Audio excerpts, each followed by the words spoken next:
Welcome to the Virtual CPA Success Show, where we're 100% focused on helping service-based businesses achieve success. Are you a business owner interested in learning how to scale your business? Has your business reached over $1 million in annual revenue? Then this podcast is for you. Hello, everybody. Welcome to today's show. I'm very excited for today's guest, although I'm a little afraid this might be our shortest podcast based on the topic. So hopefully Monica will surprise me in that sense. We are joined today by Monica Parkin, who is the author of the book Overcoming Awkward, The Introvert's Guide to Marketing, Network, and Sales. So very excited to talk to her about what it's like to be an introvert in a very extroverted world. Before we jump over to her and let her do a full introduction, I'm joined once again by Adam Hale. So welcome to the show, Adam. Hey, everybody. I'm looking forward to hearing Jamie overcome his awkward introduction there. Thank you. All right, Monica, your turn for just tell us a little bit about yourself and about your book and kind of how you got into this path. Yeah, thanks. I'll try not to be too awkward and make sure we get some talking time, not too much dead airspace. But yeah, Monica Parkin, author of Overcoming Awkward, The Introvert's Guide to Networking, Marketing, and Sales. I'm actually a mortgage broker by trade. When I first went into the industry, I didn't get the memo. I thought that I could just work from home and email people and call them and didn't have to go anywhere or, build a book of business, that would just be handed to me. So I was pretty surprised when I went to the office the first day and asked for my first client. They're like, "Yeah, you're gonna have to go out and find that client yourself." So that was sort of the beginning of this journey to overcome awkward. So last year in the pandemic, I was just sitting around and saw this ad for a 30-day book writing challenge, and I thought, wow, I don't have to commute. I'm saving an hour off of my day. I can do this. And the first question in that challenge was, what's something you've overcome? And so for me, it was this whole introvertedness. And there was a book 30 days later, and here we are. Wow, 30 days. That's impressive. Yeah, it was really cool. They send you a little assignment every day. So the first day was like, what's the thing? The next day is, where's your table of contents? Like every day just built on the next. And it was just, half an hour in the morning, half an hour in the evening. And I was really surprised. But yeah, at the end of 30 days, there was all the editing and the proofing and, fixing and changing things around still had to happen. But the bones of it was there. So yeah. I imagine in that type of process and probably the way it's set up, there's a lot of learning and self-learning along the way. I'm sure what you imagined it would sound like or look like was probably different than what it actually ended up with. So can you give an example of something you learned through this writing process? Yeah. So yeah, A, it was completely different than what I expected it to look like. And B, one of the things I learned is for years I've tried to write a book and I just can't stick with it. Like I just couldn't. And, when I told the kids I was doing this 30-day thing, because I may or may not have some ADHD, my kid was like, "Mom, 30 days, that's the perfect amount of time for you to hyperfixate on something. Like you can just completely fixate on this, get it done." And I figured out that's something that works really well for me, is like digging deep into something, getting really excited about it, and then, okay, it's done, I'm going to put it away. But one of the things they did is this thing called a Pomodoro method, where you just write for 30 minutes at a time. You put on some music and you just write, you don't edit, you just basically just vomit out whatever words you can come up with. And the first few days it was really hard. After I got going though, as soon as I put the music on, I just the words would just start to flow. And I still use that technique now a year later. Very cool.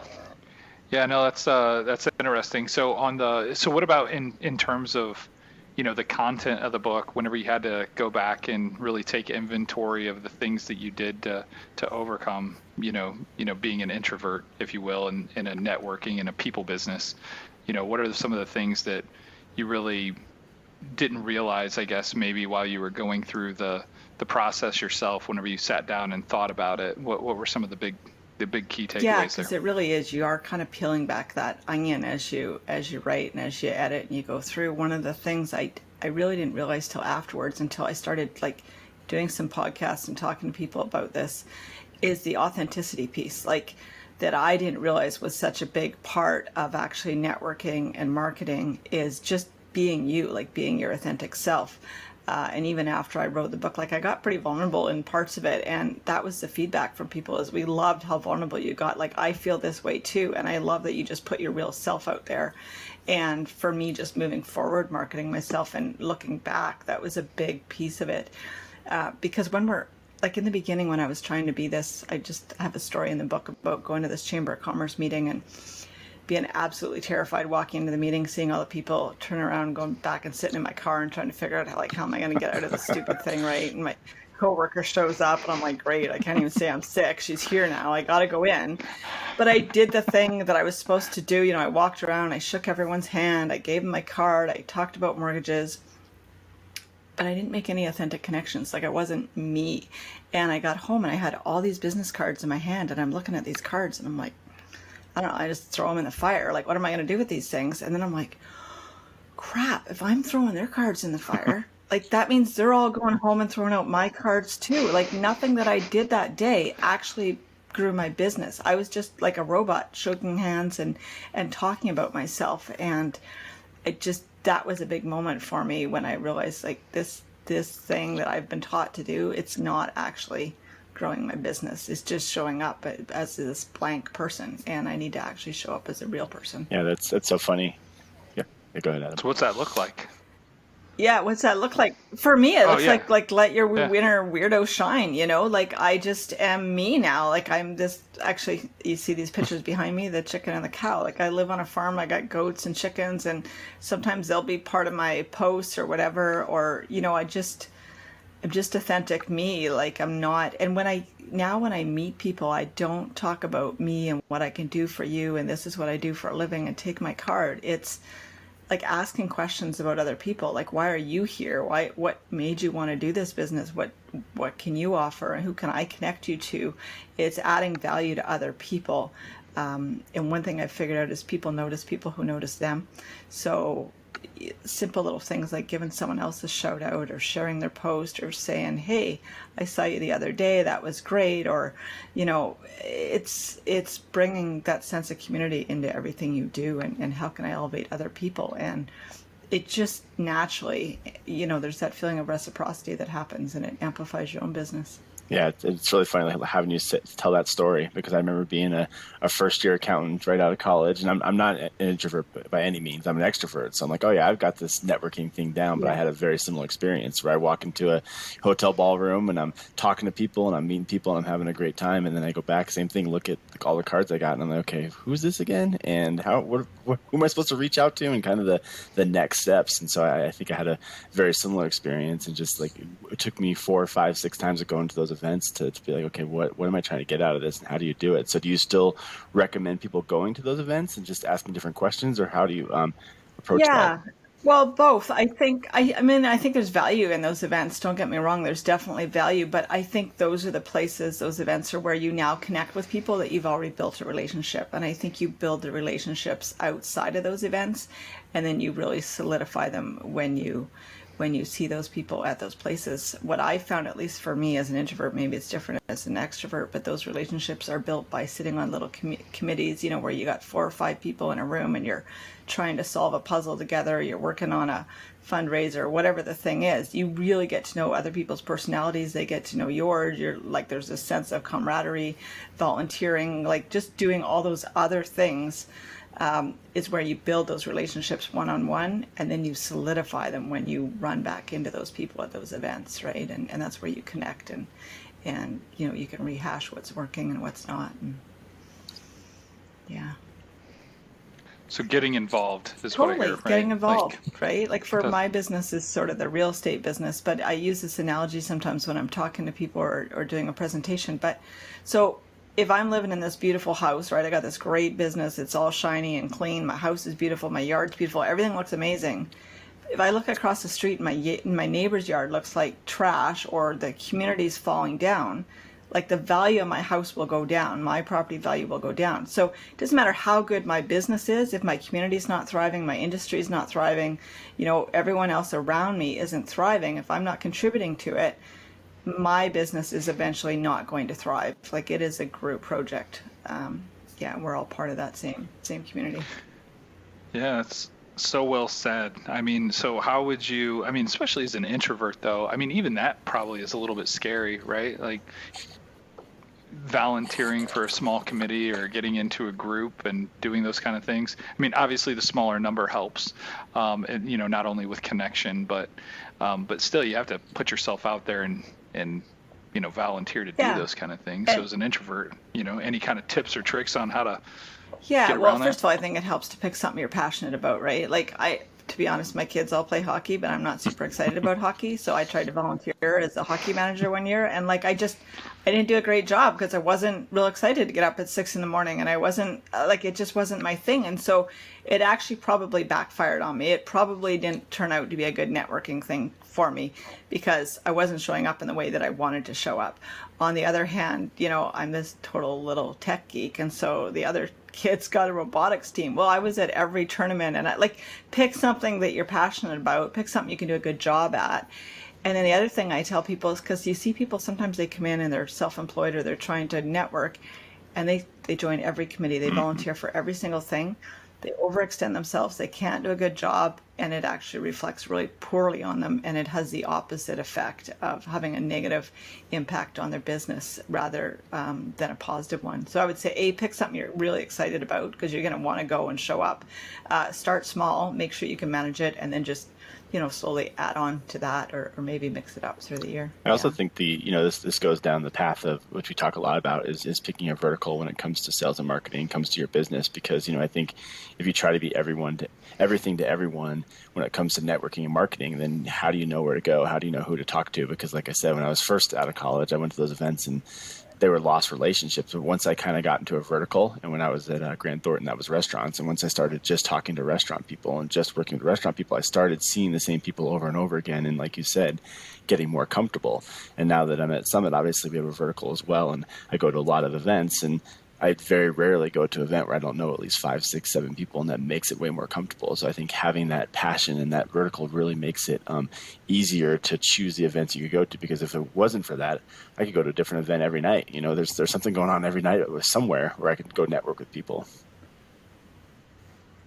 Yeah, and at that point, you're just throwing cards at a wall, and none of them are sticking, right? You got to have that a little bit of a narrow focus, and then you can always expand out from there.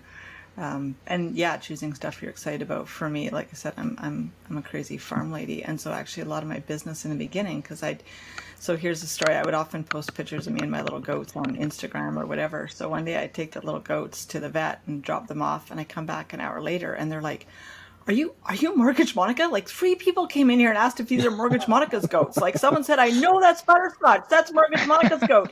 And I built a brand around just these crazy little goats. But that vertical that you're talking about, I started getting business from agricultural business. Oh, we've got a farm property. We don't know how to finance that. And so people would connect me in that way. And so that was kind of my initial little branch, was all these farm and agricultural properties. And then it branched into something else and something else. But you start with that narrow focus, and then you move out as you go. Yeah, I think what you were mentioning there is pretty important too, is personal brand, right? So as you mentioned there, Mortgage Monica, but everybody kind of associated you with the goats and things like that.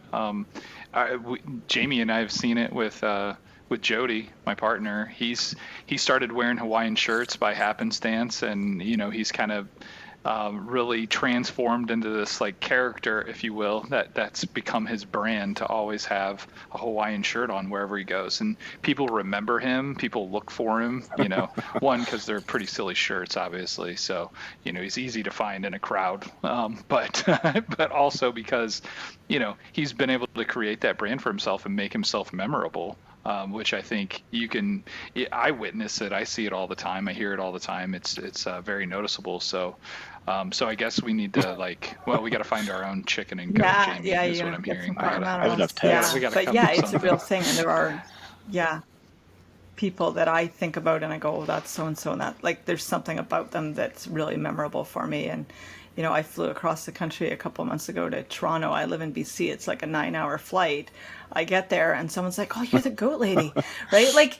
Maybe it's not what you want to be known for, but the reality is they remembered me, right? So, and that's the end goal. And then in terms of talking about authenticity, one thing for me as an introvert, or maybe someone who's a little more awkward, if I'm trying to pretend to be someone I'm not, like if I've got this fake persona on, I got all these windows open in the background. Like I'm trying to remember details about myself that aren't true. I'm trying to manage things. I actually become less authentic. I become more awkward because I'm like, it's almost like when you're trying to lie and you're trying to remember all the details and you get them all screwed up.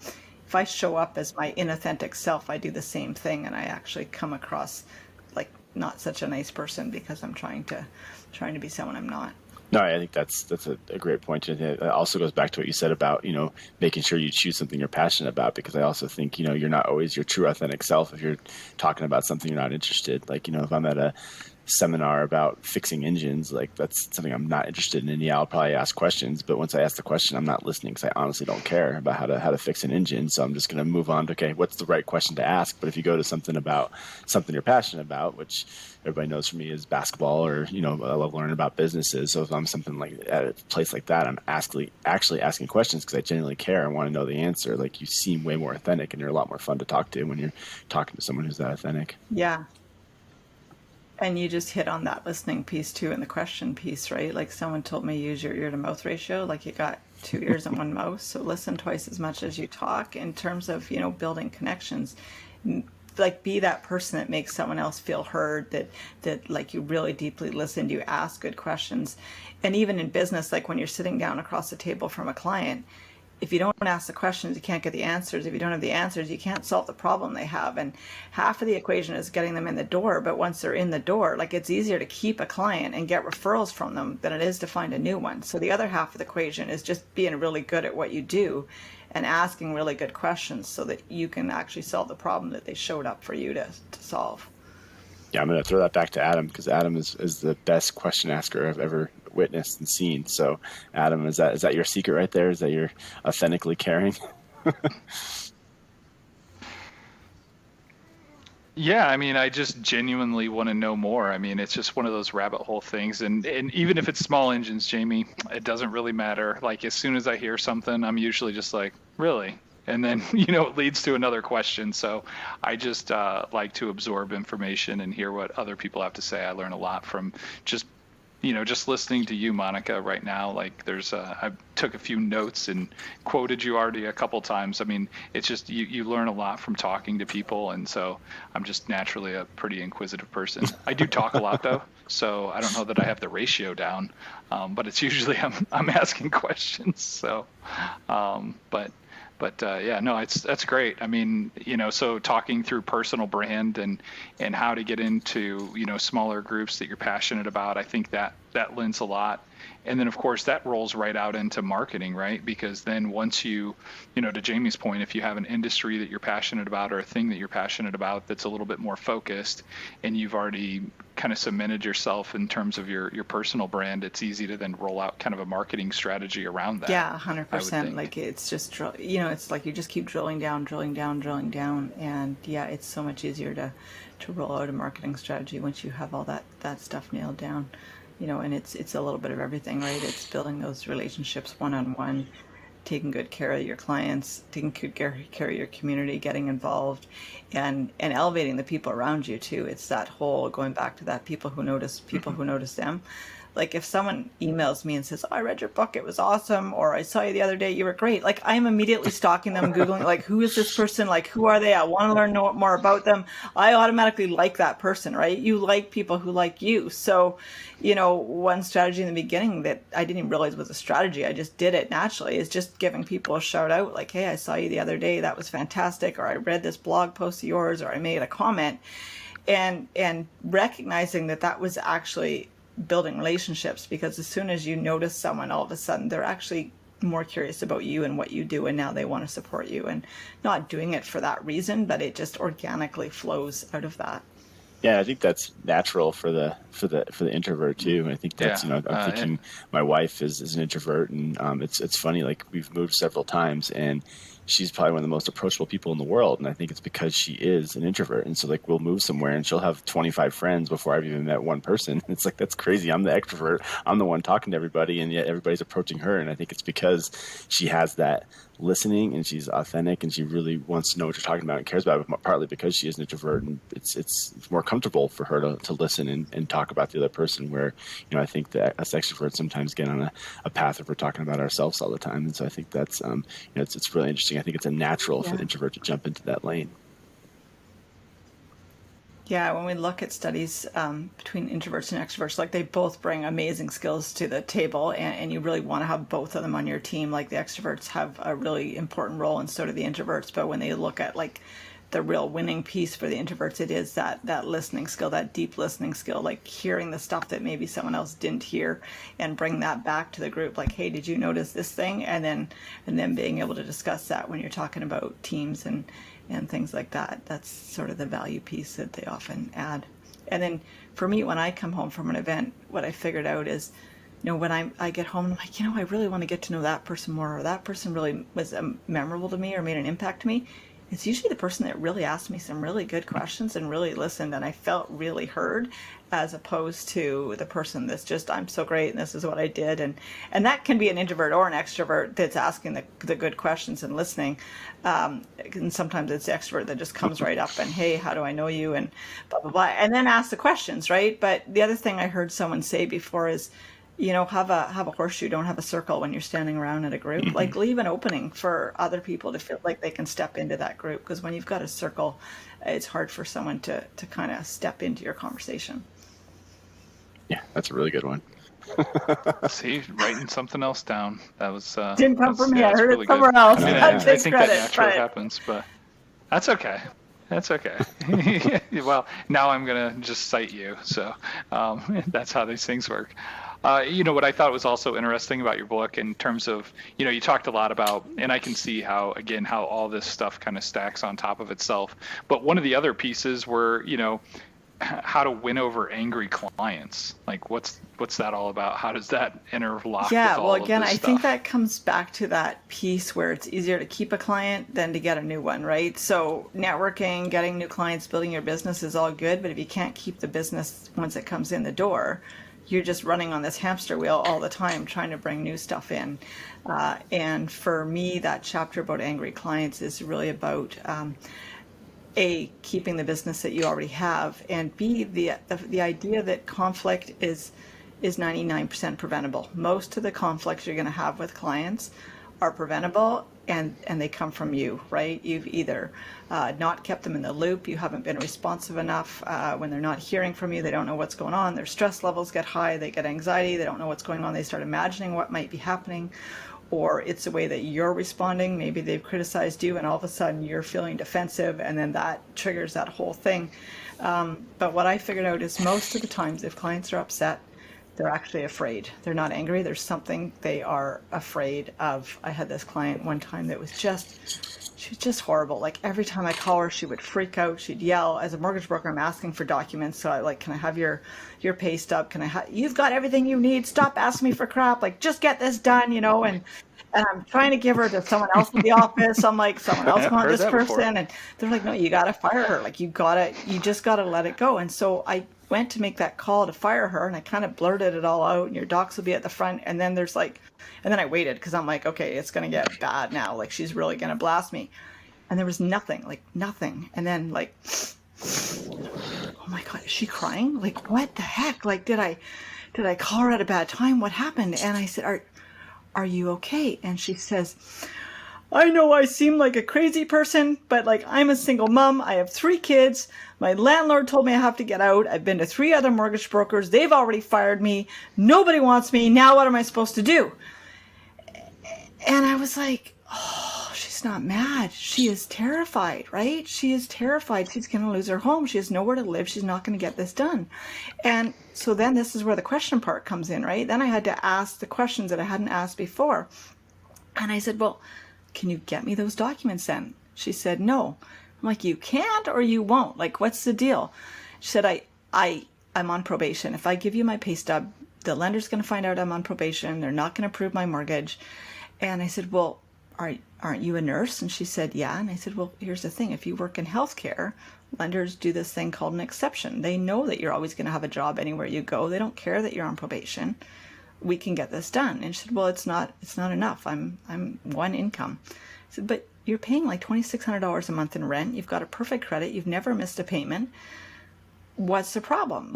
And she said, and sorry, I'm getting off track here. But anyways, I dug in. I asked a bunch of questions. I found out she has child support. She's got this great job. She's on there's all these other sources of income. Once we got past the fear, got past all the things she was holding back from me, we put it all together, got it approved. She's like my favorite client ever. Like, she's been back to me 3-4 times. She refers her friends to me. We have this great relationship.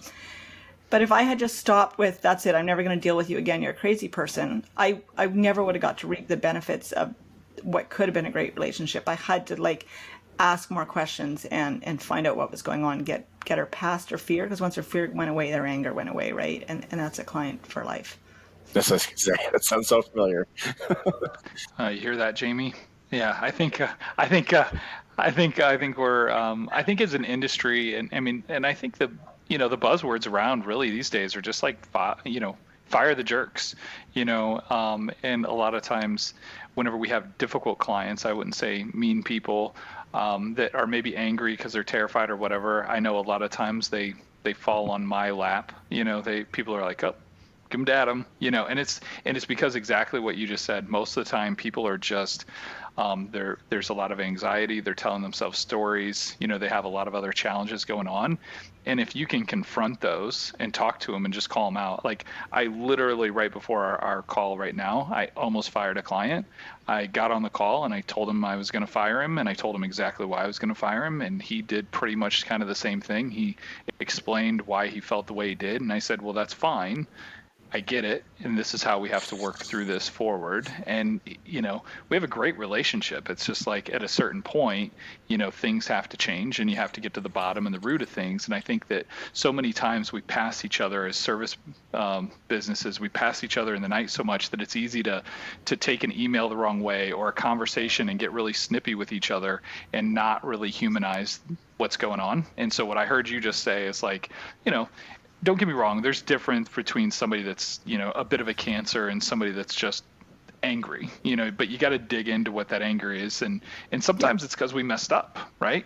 Maybe you asked for the documents 5 times. I hear that a lot, you know what I mean? The same documents, and it's like, I've given them to you. Okay, I get it. But I don't know. I guess what I really connected with and I thought was cool there was just that different perspective of, looking at their anger and trying to see what's behind it first to make sure that it's not just a bad fit or a bad person, but, maybe if there's something underlining there that you can address and solve, then, like you said, and sometimes it is something that's just a jerk, but you don't know until you ask the questions, and you don't know until you have that real hard conversation, right? And yeah, sometimes you uncover something that you actually did wrong that would help you make your process better, or a misunderstanding or a way that you communicated something. Like if I had told her why I needed those documents, or if I had explained a whole bunch of stuff, we probably never would have got there. So again, it came back to me, right? Like I want to blame her, but ultimately I probably started the process of her being stressed out and angry through something that I did or I neglected. I think the big thing there is, especially when where Adam and I are at. So a lot of times Adam and I are like the second conversation, right? So we're the elevated. Okay, we're getting to the point where we're bringing this upstream, and so that a lot of times the first question you try to ask the client server is, okay, so let's be honest with ourselves. Like, is there anything here we did wrong? And a lot of times, like, oh yeah, I'm probably not communicating well enough, which is what you mentioned, which is perfect. And so I think that every time you look at it honestly and you put yourself in their shoes, it makes it a lot easier to get to the solve and get to the place where we can make this work. Because oftentimes you don't want to just lose a client, especially in our business where it's recurring. We hope our clients are going to stay with us for 5 years, 10 years. We don't want our clients to leave after 6 months, especially when it's just a misunderstanding or when it's something that we can easily fix. And so I think you're a great point there, and I'm really excited now because Adam and I are working on a book club for our team, and I think this definitely needs to fall in there, because exactly what you said is I think what our team needs to do a better job of is making sure they say, okay, what could I have done better here, or what question did I not ask that could really get to the root of this. Yeah, because it's never one client, right? When you lose one client, you actually don't just lose that client, you lose all the referrals in the future that they will send you. Yeah. Great. So we are right at the edge of time here. So I think it's a good ending point now that we're you're going to sell a couple more books because we're going to sell it to our team. So that's exciting for you. But I'd like to end our podcast with giving both you guys a chance for one final thought. And we'll start with you, Monica. Yeah, one thing I was just going to touch on that I didn't. So we're talking about clients being jerks. One thing I tell everyone too is one of the easiest ways that you can grow your business is just don't be a jerk yourself. Like when you go to McDonald's and you're freaking out at that kid because they gave you the wrong order, like they're going to go home and talk to their parents about it. Or, you're at your chiropractor. Like that's all those people are potential clients, their family, their friends are potential clients. So, don't be a jerk. If you're meeting jerks all day long, you're probably the jerk. Like, so that's great. My great little final thought. tidbit. How about you, Adam? Yeah.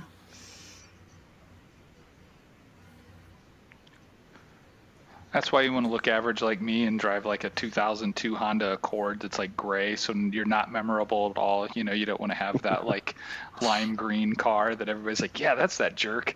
No, that would not be my takeaway. No, I just appreciate the conversation, the perspective. I think that it's good just sometimes to take inventory of being intentional with making human connections, and I think you spoke into all the benefits of that, not only just on the front end of acquiring clients, but also on the back end of keeping them, which I think is also just as important. So, I just appreciate the conversation and the perspective, and giving us a chance to kind of think through that stuff a little bit, to be a little bit more intentional. For great questions too, and great listening skills. As long as we're talking about all those things, yeah. No, awesome. I really enjoyed Adam. my time. Thank you, Monica, and thank you to our listeners. This will be a good episode for us. Thank you. Enjoy this podcast? Visit our website at summitcpa.net to get more tips and strategies for achieving business success. We're here to be a resource in this ever-changing industry.